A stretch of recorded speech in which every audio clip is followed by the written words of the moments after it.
नमस्कार दोस्तों, TNC bullet series में आपका हार्दिक स्वागत और अभिनंदन है। मैं Arjun sir, TNC bullet series में आज आपके पास में टॉपिक लेके आया हूं दोस्तों, एनीमा। एग्जाम की दृष्टि से देखा जाए तो एनीमा जो है वो अपने आप में बहुत ही इंपॉर्टेंट टॉपिक है। हर बार जो है वो एग्जाम में इससे जो है वो क्वेश्चन आते हैं, तो दोस्तों इसको जो है वो फिनिश कर लेते हैं और जितना भी हमारे पास में हार्ड टॉपिक है उसको वन बाय वन करके जो हम फिनिश करते हैं। टीएनसी बुलेट सीरीज के जो है हमारे पास में पर्पज था कि हर एक दिन अर्ली मॉर्निंग जो है वो सुबह की शुरुआत जो हम ऐसे टॉपिक से करेंगे जो कि एग्जाम की दृष्टि से इंपॉर्टेंट हो और उस टॉपिक को हम जो है वो पूरा डिटेल से पढ़ेंगे शॉर्ट माध्यम से, ठीक है।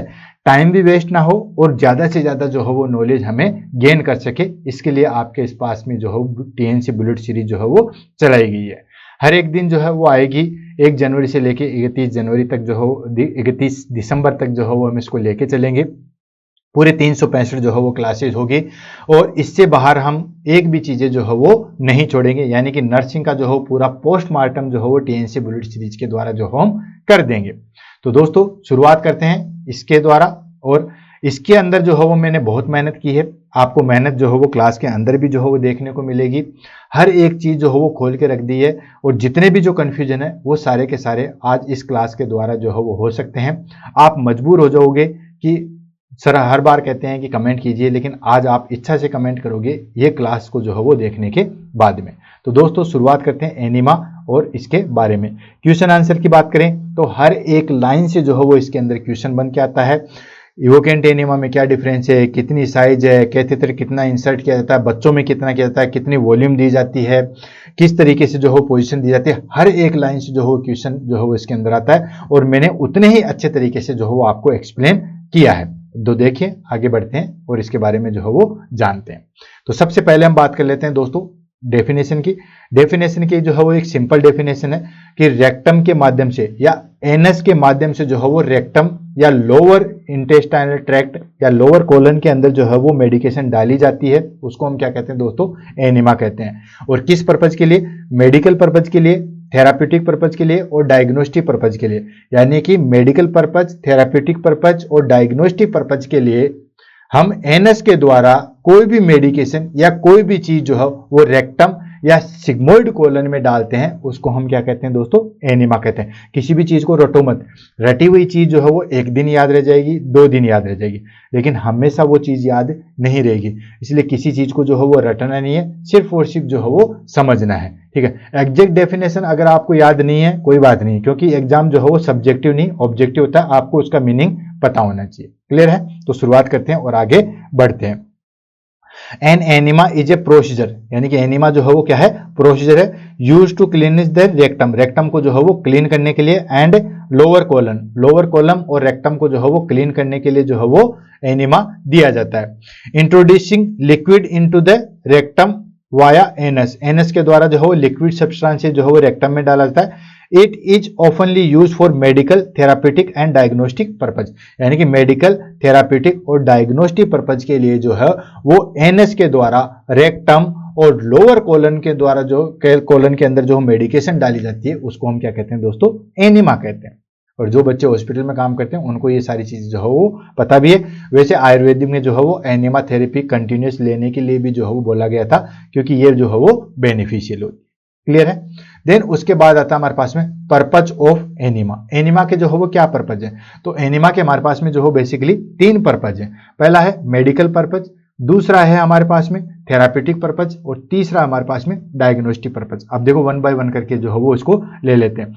सबसे पहले आ गया मेडिकल पर्पज। मेडिकल पर्पज कैसे दोस्तों? सबसे पहली चीज उसमें कॉन्स्टिपेशन को रिलीव करने के लिए, जो आप सभी लोग या ऑलमोस्ट सभी लोग जानते हैं कि एनीमा का ये काम तो जो है वो होता ही होता है। रिलीव कॉन्स्टिपेशन और इंपेक्टेड स्टूल, जो स्टूल फंसा हुआ है, इंपेक्टेड है या कॉन्स्टिपेशन है, उसमें हम एनीमा दिया जाता है। जिस पर्सन को स्टूल पास नहीं होता है तो उस पर्सन को जो है वो एनीमा दिया जाता है। ये चीज आपको पता है, बेसिक आपको ये सारी चीजें पता है। देन सेकंड होता है इसमें हमारे पास में prepare for bowel for diagnostic procedures. कुछ डायग्नोस्टिक प्रोसीजर ऐसे होते हैं जिसके प्रिपरेशन के लिए जो है वो हमें एनीमा दिया जाता है। जैसे फॉर एग्जांपल अगर किसी क्लाइंट की कोलोनोस्कोपी है या किसी क्लाइंट की जो है वो सिग्मोइडस्कोपी है, उसको इसके लिए जो है वो हम क्या करते हैं दोस्तों, एनीमा दिया जाता है। अगर आप किसी पेशेंट की सिग्मोइडस्कोपी करवाने जा रहे हो या कोलोनोस्कोपी करवाने जा रहे हैं, तो उससे पहले जो है वो हम क्या करते हैं दोस्तों, उसके अंदर जो है वो एनिमा दिया जाता है। क्लियर। देन उसके बाद आता है हमारे पास में flush out of intestine to manage certain cases of poisoning. ठीक है, यानी कि अगर इंटेस्टाइन के अंदर जो है वो पॉइजनिंग के केसेज हो गए तो उसको मैनेज करने के लिए जो भी हम जो है वो एनिमा देते हैं। नेक्स्ट आता है therapeutic purpose. Therapeutic purpose in the sense कि उसमें हम अल्टरनेट मेडिकेशन का भी जो है वो कोई ड्रग्स देने के लिए भी हम जो है वो काम में लेते हैं। नेक्स्ट आता है डायग्नोस्टिक यूजेज। डायग्नोस्टिक मतलब कुछ चीज फाइंड आउट करने के लिए। ये किस लिए कि दोस्तों आपने देखा होगा कि जैसे बेरियम एनिमा हम लेते हैं या बेरियम मील लेते हैं, उसमें हम क्या करते हैं, रेडियो एक्टिव सब्सटेंस जो हो पिलाया जाता है और फिर एक्सरे किया जाता है। ठीक उसी तरीके से बेरियम एनिमा भी आता है। बेरियम घोल करके जो है वो एनिमा दिया जाता है और फिर जो है वो कॉन्ट्रास्ट उसके अंदर जो है वो डाला जाता है ताकि हमें जो लोअर गैस्ट्रो इंटेस्टाइनल ट्रैक्ट है उसको हम एक्सरे पे जो है वो अच्छी तरीके से देख सके। यानी कि जो बेरियम है वो एनिमा के थ्रू जो है वो डाला जाता है और जो लोअर गैस्ट्रो इंटेस्टाइनल ट्रैक्ट है उसको हम एक्सरे के द्वारा जो है वो देख सकते हैं। तो बेरियम एनिमा ये हो गया हमारे पास में डायग्नोस्टिक यूजेज। ये तीन है, medical, then therapeutic and then diagnosis. ये आपको जो है वो पता है। नेक्स्ट आ जाता है हमारे पास में दोस्तों type of enema. Type of enema की बात करें तो सारी जो क्लास है वो इसी पे डिपेंड है और एग्जाम में 90% जो क्वेश्चन है वो इन्हीं से आते हैं। तो क्लासिफिकेशन की बात करें तो एनिमा के मेजर जो है वो दो क्लासिफिकेशन आता है। एक होता है इवोकेंट एनिमा और दूसरा आता है दोस्तों रिटेंट एनिमा। पहले इसको समझ लेते हैं फिर इनकी डिटेल में हम जो है वो जाएंगे। पहली चीज मैं रिपीट कर देता हूं, जितने भी क्वेश्चन आएंगे ये दोनों इन्हीं एग्जाम जो है वो एनिमा के ऊपर आएंगे, इवोकेंट पे और रिटेंट पे। कैसे, रिटेंट एनिमा में जो है वो कितना फ्लूइड दिया जाता है, इवोकेंट एनिमा में कितना फ्लूइड दिया जाता है, रिटेंट एनिमा में कौन सी पोजीशन दी जाती है, इवोकेंट एनिमा में कौन सी पोजीशन दी जाती है, रिटेंट एनिमा में जो है वो कैथेटर कितना रहता है, इवोकेंट में कितना, रिटेंट एनिमा में जो है वो कैन की साइज हाइट कितनी रखी जाती है, इवोकेंट एनिमा में कैन जो है वो कैन की साइज जो है वो कितनी रखी जाती है। तो सारे क्वेश्चन जो है वो इसी पे आते हैं और हर एग्जाम में जो है वो क्वेश्चन पूछे जाते हैं। पहले इसके बारे में जो है वो थोड़ा सा बेसिक इंफॉर्मेशन पढ़ लेते हैं। इवोकेंट एनिमा, इवोकेंट का मतलब होता है बेसिक, अगर हिंदी में अगर बात करें तो उसका मतलब होता है दोस्तों बाहर निकालना इसके अंदर। ठीक है, और रिटेंट का मतलब होता है दोस्तों जमा या इकट्ठा। क्या होता है, इकट्ठा या फिर जमा। कहते हैं ना रिटेंट कर लो, शेयर को रिटेंट करके रख लो, होल्ड करके रख लो, या यहां तो पानी जो है वो रिटेंट हो चुका है, इकट्ठा हो चुका है। ठीक है, तो रिटेंट का मतलब होता है जमा, इकट्ठा, और इवोकेंट का मतलब होता है बाहर निकालना। अब सिंपल समझो, इवोकेंट एनिमा में तो हम क्या करते हैं, कोई भी सॉल्यूशन अंदर डालते हैं और फिर उसको जो है वो बाहर निकाला जाता है। ठीक है, लेकिन रिटेंट एनिमा में हम क्या करते हैं दोस्तों, अंदर ही डाल के वो सॉल्यूशन को रखते हैं। समझ में आ गया। इवोकेंट एनिमा में तो हमने डाला और फिर बाहर निकाला, और रिटेंट में हम डाल के ही रखते हैं। ये हो गया दोनों में डिफरेंशिएट। तो वॉल्यूम भी अलग अलग होगी, देन कैन की हाइट भी जो है वो अलग अलग होगी, सारी चीजें जो है वो डिफरेंशिएट होगी। ये दो टाइप के एनिमा हो गए, इवोकेंट enema and retained enema. इवोकेंट enema में हमने डाला और फिर वापस बाहर निकाला, कुछ ज्यादा ही बाहर निकालेंगे। ठीक है, रिटेंट में हम अंदर के अंदर ही जो है वो रख देते हैं। क्लियर। देन उसके बाद आता है हमारे पास में इसके पूरे क्लासिफिकेशन, यानी कि इवोकेंट एनिमा, रिटेंट एनिमा दो तो हो गए। इवोकेंट एनिमा के कौन कौन से टाइप हैं और रिटेंट एनिमा के कौन कौन से टाइप हैं, इन दोनों को जो है हम यहाँ पे ले लेते हैं। तो सबसे पहले हम बात करते हैं इवोकेंट एनिमा। सिंपल डेफिनेशन आपको जो है वो समझ में आ गई है कि ऐसा एनिमा जिसमें हम मेडिकेशन डालते हैं और उसके बाद बाहर निकालते हैं, that is called evacuant enema. Retention enema कौन सा है दोस्तों, इसके अंदर मेडिसिन हम जो है अंदर डाल देते हैं, बाहर नहीं निकालते हैं। ठीक है, अब वन बाय वन करके जो है इसको करते हैं। इवोकेंट एनिमा को जो है वो तीन टाइप से डिवाइड किया गया था, फिर तीसरे वाले को फिर से डिवाइड किया गया था। ठीक है, आपको इतना डिवाइडेशन याद रहे नहीं रहे कोई बात नहीं, बस ये जो चीजें कौन सा एनिमा कब काम में लेते हैं वो चीज याद रहनी चाहिए। सबसे पहले आ गया सिंपल इवोकेंट एनिमा। सिंपल इवोकेंट एनिमा में क्या करते हैं दोस्तों, हम simple oil, soap and water हुआ या ग्लिसरीन हुआ, जो सिंपल हमने कॉन्स्टिपेशन को रिलीव करने के लिए जो एनिमा दिया जाता है उसको हम बोलते हैं सिंपल इवोकेंट एनिमा। क्लियर, जो घर पे भी बेसिकली काम में लिया जाता है कॉन्स्टिपेशन को रिलीव करने के लिए। ठीक है, ये सब चीजों के लिए सोप एंड वाटर का घोल करके भी जो है वो एनिमा दिया जाता है, इसको हम बोलते हैं दोस्तों सिंपल इवोकेंट एनिमा। सेकेंड आ जाता है हमारे पास में दोस्तों कोल्ड एनिमा। कोल्ड एनिमा जैसे नाम से पता चल रहा है, इसमें हम डिक्रीज टेम्परेचर वाला जो है वो पानी डालते हैं और टेम्परेचर को जो है वो रिड्यूस करते हैं, ये दिया जाता है कोल्ड एनिमा। नेक्स्ट आता है दोस्तों मेडिकेटेड इवोकेट एनिमा। मेडिकेटेड इवोकेंट एनीमा में क्या होता है दोस्तों, इसके अंदर मेडिसिन यानी कि जो सिंपल एनीमा था उसी के अंदर मेडिसिन डाल दी जाती है। कोई भी पर्टिकुलर कोई डिजीज है उसी के लिए मेडिकेशन डाल दी जाती है, इसको हम बोलते हैं मेडिकेटेड इवोकेट एनीमा। ठीक है, यानी कि सिंपल हम डालेंगे बाहर निकालेंगे लेकिन उसमें हम कुछ मेडिसिन डाल रहे हैं। ठीक है, उसको हमने बोलते हैं मेडिकेटेड इवोकेट एनीमा। अब ये मेडिकेटेड इवोकेंट एनीमा जो हो 5 टाइप का होता है, 5 टाइप की मेडिकेशन डाली जाती है। एग्जैक्ट आपको जो है वो याद नहीं रहे कोई बात नहीं, इनके मीनिंग जो है वो आपको याद रहनी चाहिए। सबसे पहला आ गया दोस्तों ऑयल एनीमा। ऑयल एनीमा में क्या करते हैं, मेडिकेशन डालते हैं। अरंडी का तेल वगैरह जो है वो एक तरीके से मेडिकेशन ही है। तो जैसे फिशर हो गया, फिस्टुला हो गया, उस कंडीशन में जो हम ऑयल एनीमा देते हैं। क्लियर, तो ये हो गया ऑयल एनीमा। सेकंड आ गया दोस्तों प्रुगेटिव एनीमा। प्रुगेटिव एनीमा जो है वो किसके लिए दिया जाता है, लिख लीजिए आप अच्छे तरीके से लिख लीजिए, मैं लिख नहीं रहा क्योंकि फटाफट जो हो शॉर्ट क्लास तो तभी बनेगी, क्योंकि ऐसे तो अगर हम डिटेल से जाएंगे तो 3 घंटे मुझे सिर्फ एनीमा में चाहिए। तो इसलिए आप मैं बोल रहा हूं आप हर एक लाइन को लिखिए। प्रुगेटिव एनीमा जो है बेसिकली कॉन्स्टिपेशन को रिलीव करने के लिए दिया जाता है। ये बेसिकली पेरिस्टेटिक मूवमेंट जो हमारे पास में इंटेस्टाइन के अंदर पेरिस्टेटिक मूवमेंट है उसको इंक्रीज करता है। क्लियर, याद रह जाएगा, याद रखना, सिंपल लिख रहा हूं, पेरिस्टेटिक मूवमेंट जो है वो उसको इंक्रीज करता है। ठीक है, ये हो गया हमारे पास में प्रुगेटिव एनीमा। नेक्स्ट आता है हमारे पास में दोस्तों एस्टिग्रेंट एनीमा। एस्टिग्रेंट एनीमा किसके लिए दिया जाता है, एस्टिग्रेंट एनीमा दिया जाता है इन्फ्लामेशन को रिड्यूस करने के लिए। क्या करने के लिए, इन्फ्लामेशन को रिड्यूस करने के लिए जो है वो दिया जाता है। नेक्स्ट आ गया एंटी हेलमिंथिक एनीमा। ये तो नाम से पता चल रहा है, ये तो आपको पता ही है, जितने भी हमारे पास में जर्म्स हैं या जितने भी हेलमिंथीज हैं, ठीक है, या पेट के कीड़े मारने के लिए जो एनीमा दिया जाता है उसको बोलते हैं एंटी हेलमिंथिक एनीमा। जितने भी वॉर्म है, ठीक है, जितने भी पेट के कीड़े हैं उनको मारने के लिए जो है वो दिया जाता है, that is called anti helminthic enema. Last आता है हमारे पास में carminative enema. Carminative in the flatus, या हम कहें कि जो गैसेज पास नहीं होती उसके लिए जो एनीमा दिया जाता है उसको हम बोलते हैं दोस्तों carminative enema. Clear, short form में मैंने आप लिख दिया, लॉन्ग टर्म में आप अपनी लैंग्वेज में देसी भाषा में जो है वो लिख सकते हो। ऑयल एनीमा आपको पता है फ्रिशर, इन सब चीजों के लिए। प्रुगेटिव एनीमा पेरिस्टेटिक मूवमेंट को जो है वो इंक्रीज करने के लिए। एस्टिग्रेंट एनीमा इन्फ्लामेशन को रिड्यूस करने के लिए। एंटी हेलमिंथिक एनीमा वॉर्म को जो है वो डिस्ट्रॉय करने के लिए। Carminative enema that is called gas को जो है वो रिड्यूस करने के लिए। ये हो गया हमारे पास में दोस्तों इवोकेंट एनीमा या मेडिकेटेड इवोकेट एनीमा। नेक्स्ट आ जाता है हमारे पास में रिटेंट एनीमा। रिटेंट एनीमा मतलब वो शरीर के अंदर जाके जो है वो जमा होते हैं, उनको बाहर नहीं निकाला जाता। ये भी काफी सिंपल है। ठीक है, पहला आ जाता है हमारे पास में, यहां से ले लो, stimulate enema. Stimulate stimulated enema in the sense patient को स्टिमुलेट करने के लिए जो दिया जाता है वो आता है हमारे पास में स्टिमुलेटेड एनीमा। नेक्स्ट आता है न्यूट्रिएंट एनीमा, ये न्यूट्रेटिव एनीमा, न्यूट्रिशन प्रोवाइड जो है वो किया जाता है। इमोलेंट एनीमा, इमोलेंट एनीमा आपको पता ही है, इमोलेंट मतलब कि लुब्रिकेशन टाइप से जो हो गया उसको बोलते हैं इमोलेंट एनीमा। नेक्स्ट आ गया सेडेटिव एनीमा, किसी क्लाइंट को सेडेशन में भेजने के लिए या उसको सुलाने के लिए जो एनीमा दिया जाता है उसको बोलते हैं सेडेटिव एनीमा। नेक्स्ट आता है एनेस्थेटिक एनीमा, एनेस्थेटिक ड्रग्स जो है वो इसके द्वारा दी जाती है उसको बोलते हैं एनेस्थेटिक एनीमा। क्लियर है दोस्तों।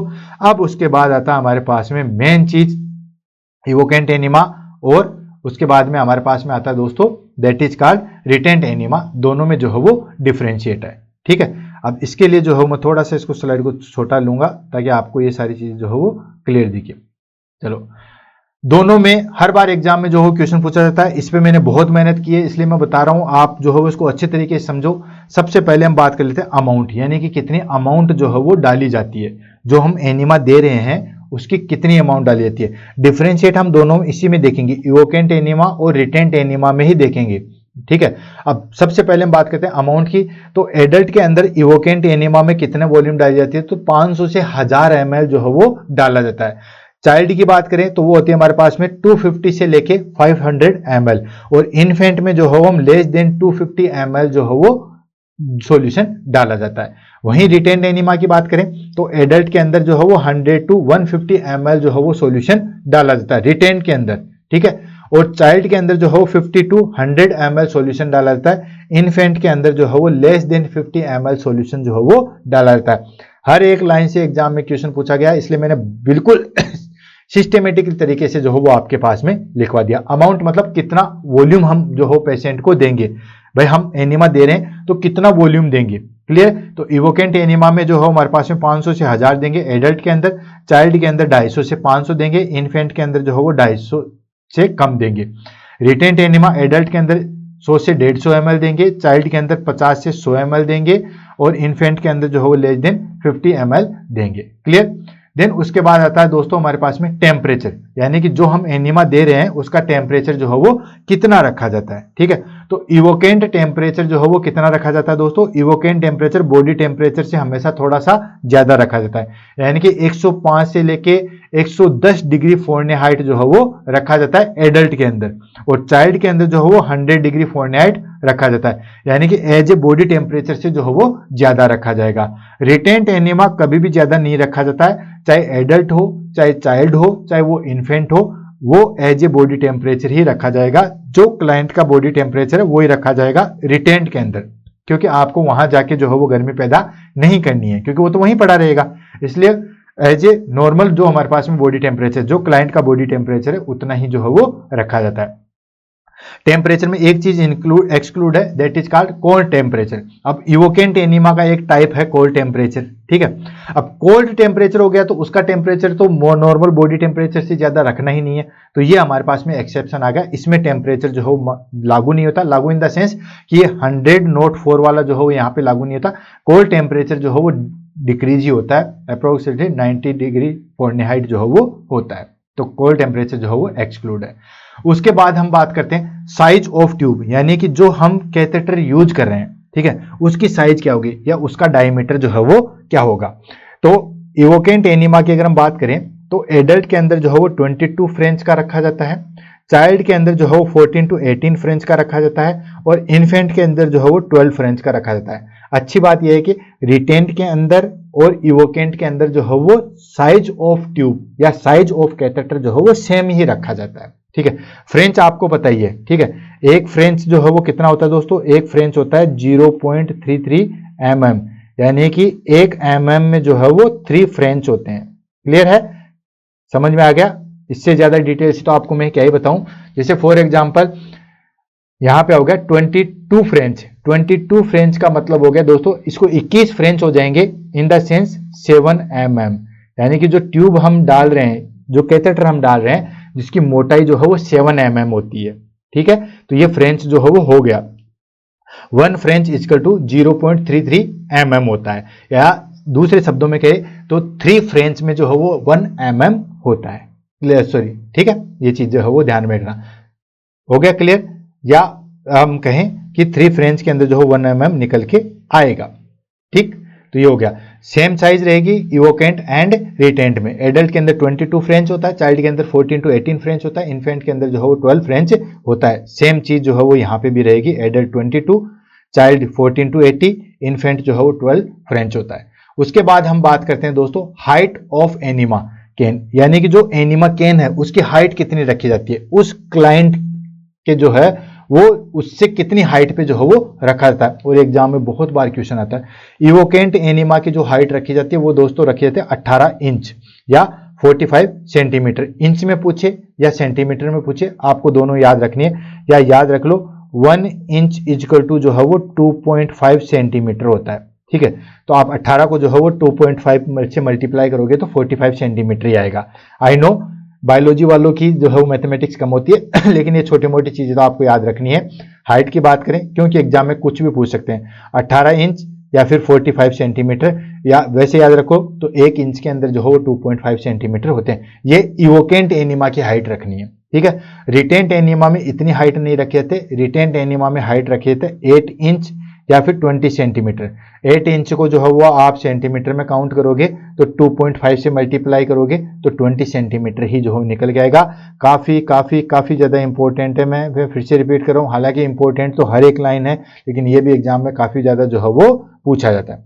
देन उसके बाद में हम बात करते हैं पोजीशन, कौन सी पोजीशन जो है वो एनिमा के अंदर जो है वो दी जाती है। जस्ट अभी हमने जो है वो लास्ट क्लास जो है वो पोजीशन की ली थी, उसमें मैंने बार बार रिपीट किया था दोस्तों कि एनिमा के अंदर जो है वो पोजीशन दी जाती है, वो पोजीशन दी जाती है सिम्स पोजीशन या लेफ्ट लेटरल पोजीशन। इवोकेंट एनिमा हो या रिटेंट एनिमा हो, पोजीशन दोनों में सेम दी जाती है, सिम्स पोजीशन या फिर लेफ्ट लेटरल पोजीशन। कैसे, ये हमारे पास में जो है पोजीशन में यहाँ पे दिखाता हूँ, ये जो पोजीशन है हमारे पास में, ये कौन सी है दोस्तों, सिम्स पोजीशन या left lateral position. Left lateral position दे देते हैं और उसमें हमारे पास में जो राइट वाला पैर है उसको मोड़ के रखा जाता है। ये हो गया हमारे पास में सिम्स पोजीशन। तो पोजीशन याद रख लीजिए, एग्जाम में ये पोजीशन पे भी जो हो इमेज बेस पे काफी क्वेश्चन आएंगे। हालांकि मैंने जो है वो प्रीवियस क्लास हुई थी उसमें पोजीशन, सारी पोजीशन मैंने अच्छे तरीके से बताई थी। वहां पे भी मैंने आपको बताया था कि सिम्स पोजीशन जो है वो एनीमा में दी जाती है। क्लियर है? तो ये हो गया हमारे पास में पोजीशन। तो ये ध्यान रखना, सिम्स पोजीशन या लेफ्ट लेटरल पोजीशन, और एनीमा, रिटेंट एनीमा और इवोकेंट एनीमा दोनों में पोजीशन जो है वो सेम दी जाती है। अब बात आती है insertion of catheter tube. Catheter tube जो है वो कितनी इंसर्ट की जाती है। अब यहाँ पे इंसर्ट दोनों में सेम की जाती है, इवोकेंट एनीमा और रिटेंट एनीमा में सेम की जाती है, लेकिन एडल्ट में कितनी की जाती है और इन्फेंट चाइल्ड में कितनी की जाती है वो अलग अलग होती है। तो बात करते हैं एडल्ट में। तो एडल्ट में दोस्तों 3 to 4 इंच जो है वो अंदर डालते हैं, यानी कि जो कैथेटर हम काम में ले रहे हैं, कैथेटर की मोटाई समझ में आ गई, ठीक है, वो हमने देख लिए। अब वो कैथेटर कितना इंसर्ट करते हैं, वहां पे एक चीज ध्यान रखना, रिटेंट और इवोकेंट एनीमा में कैथेटर जो है वो सेम ही इंसर्ट करते हैं, मोटाई भी सेम होती है और इंसर्जन भी सेम होता है। कैन की हाइट जरूर जो है वो ऊपर नीचे होती है, जो मैंने आपको एक्सप्लेन कर दी है, लेकिन एडल्ट के अंदर जो है वो 3 to 4 इंच जो है वो इंसर्ट किया जाता है, चाहे वो रिटेंट हो या फिर जो हो हमारे पास में इवोकेंट हो। दूसरे शब्दों में कहें, इसको आप मल्टीप्लाई कर लो सेंटीमीटर में, तो ये 7.5 सेंटीमीटर से 10 सेंटीमीटर जो है वो इंसर्ट किया जाता है। क्लियर? चाइल्ड और इन्फेंट की हम बात करें तो चाइल्ड और इन्फेंट में जो है वो 1 से 1.5 इंची जो है वो इंसर्ट किया जाता है, या हम कहें 2.5 से लेके 3.75 सेंटीमीटर जो है वो इंसर्ट किया जाता है। क्लियर? नेक्स्ट आ जाता है हमारे पास में दोस्तों टाइम ड्यूरेशन। ये भी इंपॉर्टेंट है, कितना टाइम ड्यूरेशन रखा जाता है। तो वैसे तो मैंने आपको बताया था कि इवोकेंट एनीमा में जो है वो हम तुरंत डालते हैं और निकाल देते हैं, यानी कि 5 से 10 मिनट के अंदर जो है वो डाल के निकाल लिया जाता है। रिटेंट में जो हम निकालते नहीं है, लेकिन फिर भी 2-3 घंटे बाद जो है वो निकल जाता है। नॉर्मली नहीं भी निकले तो डरने की कोई बात नहीं है, ठीक है। तो इवोकेंट एनीमा एडल्ट, चाइल्ड और इन्फेंट कितनी देर रखा जाता है? 5 से 10 minute, except oil enema. Oil enema को जो हम घंटों में रखते हैं, बाकी जितने भी एनीमा है उनको, इवोकेंट एनीमा को जो हो 5 से 10 मिनट में बाहर निकाल लिया जाता है। रिटेंट एनीमा की बात करें तो रिटेंट एनीमा में बेसिकली जो है वो निकाला नहीं जाता है, लेकिन एडल्ट, चाइल्ड और इन्फेंट इनमें जो है वो 2 to 3 आवर्स के अंदर जो है उसको निकाला जाता है, या निकल जाए तो नॉर्मल कंडीशन है। क्लियर है? हर एक चीज, कितना वॉल्यूम रखा जाता है, कितना टाइम रखा जाता है, कितना कैथेटर की साइज रखी जाती है, कितना इंसर्ट किया जाता है, कितनी कैन की हाइट रखी जाता है, हर एक चीज को कौन सी पोजीशन दी जाती है, हर एक चीज को मैंने अलग अलग करके जो है वो सेपरेट करके रख दिया था। मैंने कहा था ना आपको मजबूर कर दूंगा कमेंट करने के लिए, ठीक है। तो इस तरीके से जो है हम एनीमा है। प्रोसीजर की बात करते हैं तो प्रोसीजर किस तरीके से जो है, सबसे पहले प्रिपरेशन, ठीक है। प्रोसीजर से पहले हम सबसे पहले जो है वो प्रिपरेशन करते हैं। प्रिपरेशन में हम क्या करेंगे? सारे मटेरियल इकट्ठा करेंगे, एनीमा किट, टावल, लुब्रिकेंट, इन सबको जो है वो इकट्ठा करेंगे, gather material, then choose a comfortable position. सबको पता है सिम्स पोजीशन जो है वो दी जाती है, यानी कि सारे मटेरियल इकट्ठा कर लिए और पेशेंट को जो है वो सिम्स पोजीशन दे दी। उसके बाद एडमिनिस्ट्रेशन। एडमिनिस्ट्रेशन कैसे करेंगे? सबसे पहले जो नोजल है हमारे पास में, जो एनीमा इंसर्ट कर रहे हैं, उसके ऊपर लुब्रिकेशन करते हैं, क्योंकि लुब्रिकेशन नहीं करोगे तो अंदर नहीं जाएगी, तो लुब्रिकेशन कर देंगे। इंसर्ट जो है वो जेंटली करते हैं, ऐसा नहीं है कि डायरेक्ट जो है वो ठूस दिया, ठीक है, बिल्कुल स्लोली जो है वो इंसर्ट करते हैं, ठीक है। देन उसके बाद जो है वो स्लोली इंट्रोड्यूस द लिक्विड को भी जो है वो स्लोली जो है वो जाने देते हैं, ऐसा नहीं है कि पिचकारी भर के जो है वो आपने फेंक दिया। क्लियर? देन आफ्टर एडमिनिस्ट्रेशन क्या करते हैं? जो भी हमारे पास में जो पर्टिकुलर टाइम पीरियड था, रिकमेंडेशन टाइम जिसका भी एप्लीकेबल था, इवोकेंट है तो उतना टाइम रखते हैं और रिटेंट है तो उतना टाइम रखते हैं, ठीक है। उसके बाद क्लाइंट को जो है वो टॉयलेट के लिए भेजते हैं, वो फ्रेश होके आ जाता है, देन उसके बाद उसको जो है बेड पे भेज दिया जाता है, या बेड पे जो है वो रिलैक्स कर दिया जाता है। रिटेंट और लिक्विड फॉर रिकमेंडेड टाइम, अगर कोई भी एप्लीकेबल है तो उतना टाइम जो है रिकमेंड किया था। Empty the bowel for going the toilet के लिए जो है वो भेज दिया था। साइड इफेक्ट की बात करें, क्या साइड इफेक्ट होता है? क्रैम्पिंग हो सकता है, माइल्ड इरिटेशन हो सकता है, रेक्टल डिस्कंफर्ट हो सकता है। अच्छा, यहाँ पे एग्जाम में क्वेश्चन आता है, अगर माइल्ड क्रैम्पिंग है तो कोई दिक्कत नहीं है, हम सॉल्यूशन को स्लोली जो है वो इंसर्ट करते हैं। याद रखना, एग्जाम में क्वेश्चन पूछता है कि अगर थोड़ा सा क्रैम्पिंग है तो नर्स को क्या करना चाहिए? तो सबको ये लगता है कि कोई भी चीज दिक्कत कर रही है, ठीक है, तो तुरंत उसको बंद कर दो। जी नहीं, अगर माइल्ड क्रैम्पिंग है तो हम धीरे धीरे स्लोली जो है वो उसको इंसर्ट करते हैं, ठीक है। तो ये चीज जो है वो ध्यान रखना, ये भी एग्जाम में जो है क्वेश्चन पूछा गया है। अगर माइल्ड क्रैम्पिंग है तो माइल्ड क्रैम्पिंग में हम कंटिन्यूसली जो है वो इंसर्जन चालू रखते हैं। क्लियर। अब लास्ट आ जाता है हमारे पास में कॉन्ट्रा इंडिकेशन। कौन कौन सी कंडीशन में जो है वो एनिमा नहीं दिया जाता है। सबसे पहले सीवियर एब्डोमिनल पेन, बहुत ज्यादा एब्डोमिनल पेन है तो उस कंडीशन में एनिमा नहीं दिया जाता। रेक्टल ब्लीडिंग, रेक्टल ब्लीडिंग में भी जो है वो एनिमा नहीं देता, क्योंकि कंटिन्यूस आप ब्लीडिंग करो, वहां पे ब्लीडिंग हो रही है, तो एक तो क्या होता है जो आप ड्रग्स दोगे वो ब्लड में मिक्स हो जाएगी, ठीक है, और हो सकता है उसके जो है वो काफी ज्यादा कॉन्ट्रा इंडिकेशन हो, और या फिर उस ब्लीडिंग के साथ जो है वो मेडिकेशन भी बाहर आ जाएगी। नेक्स्ट, रिसेंट बाउल और रेक्टल सर्जरी, अभी थोड़े दिन पहले ही अगर किसी को रेक्टल और बाउल सर्जरी हुई है तो उसमें भी एनिमा नहीं देंगे। देन सर्टेन हार्ट और किडनी कंडीशन, ठीक है, या अगर किसी को हार्ट और किडनी की कंडीशन या हार्ट की प्रॉब्लम है तो नहीं देते हैं। क्यों नहीं देते हैं, ये सबसे बड़ी इंपॉर्टेंट चीज है दोस्तों। अगर आप एनिमा दोगे तो पैरासिम्पैथेटिक नर्व जो है वो स्टिमुलेशन होता है, और पैरासिम्पैथेटिक नर्व स्टिमुलेशन जो है वो डायरेक्ट हार्ट को जो है वो अटैक करता है, इसलिए हार्ट डिजीज के अंदर एनिमा भी नहीं देते हैं और रेक्टल से जो है वो टेम्परेचर भी नहीं लिया जाता है, ठीक है। तो ऐसी इंफॉर्मेशन जो है वो सिर्फ हम ही प्रोवाइड कर सकते हैं। बोला था ना कि कमेंट के लिए जो है वो आपको मजबूर कर दूंगा। तो दोस्तों क्लास कैसे लगी, ईमानदारी से और जितनी आपको जो है वो इन्फॉर्मेशन प्रोवाइड करे उसके लिए 2 शब्द लिखिए, वो शब्द ही मेरे लिए सब कुछ है, और जो टॉपिक आपको समझ में आता उसके बारे में बताइए। Thank you so much. ऐसे ही इंफॉर्मेटिव क्लास के लिए जो है वो हमारे साथ जुड़े रहिए। नोट्स आपको जरूर बनाना है, 365 दिन के बाद में आपको मैं उस लेवल पे लेके चला जाऊंगा जिस लेवल की आप उम्मीद करते हो। You become a central government nursing officer. Clear है दोस्तों। Thank you so much.